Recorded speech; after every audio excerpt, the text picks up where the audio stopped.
7. je stoljeće poslije Krista. Zapadno rimsko carstvo odavno je mrtvo. Stari rimski gradovi poput Epidaura, današnjeg Cavtata, polako odumiru.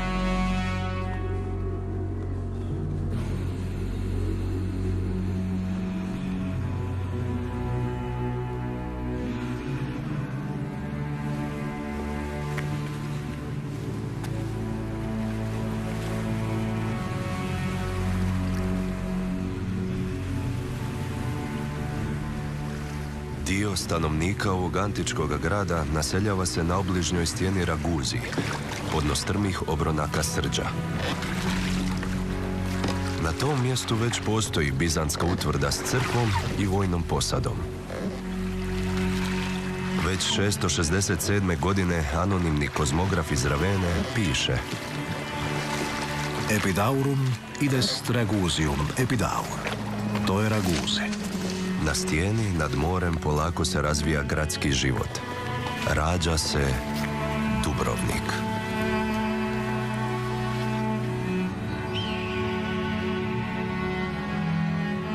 Nova, barbarska Europa stapa se s rimskim nasljeđem. Moćna dinastija Karolinga ujedinjuje gotovo cijelu zapadnu Europu u jedan političko-vjerski sustav. Na istoku je žarište antičke kulture ostao Konstantinopol, najveći grad tadašnjeg svijeta. Dva carstva početkom 9. stoljeća dijele Europu na zapadni, franački dio, te na istočni, bizantski. Dubrovnik svoja prva stoljeća proživljava pod bizantskom vrhovnom vlašću. Krajem 10. stoljeća papa uzvisuje dubrovačkog biskupa na čast nadbiskupa.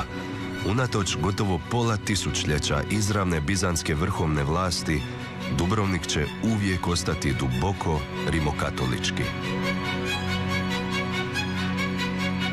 Venecija, čija moć raste, već od 9. stoljeća pokazuje sve jasnije teritorijalne zahtjeve prema istočnoj Jadranskoj obali. Dubrovnik, pod zaštitom Bizanta, uglavnom uspješno izmiče mletačkom pritisku.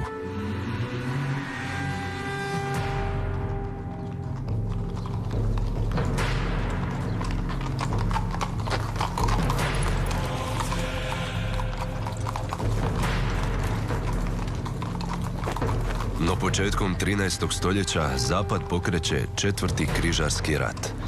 Križari, uz obilnu pomoć venecijanske flote, zauzimaju bizantsku prijestolnicu Konstantinopol.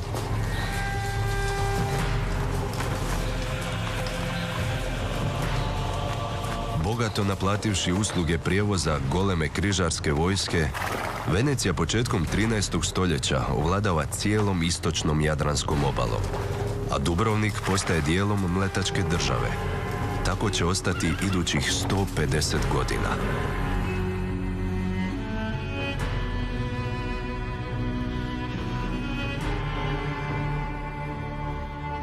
Usprkos neprekidnom i uglavnom opravdanom dubrovačkom nezadovoljstvu mletačkim vrhovništvom, Venecija daje ključni pečat uspostavi dubrovačkih institucija i kulture. Plodovi tog utjecaja živjet će još stoljećima nakon prestanka mletačke vladavine.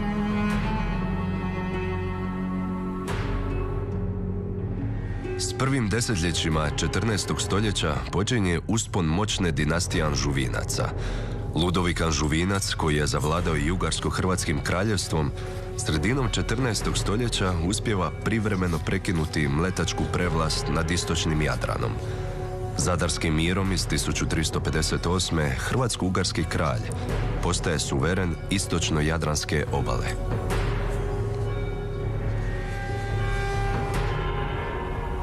Sredina 14. stoljeća vrijeme je rođenja ovog simbola vještine preživljavanja, ovog sklada i ljepote kojima se danas divi cijeli svijet. Dubrovačke republike.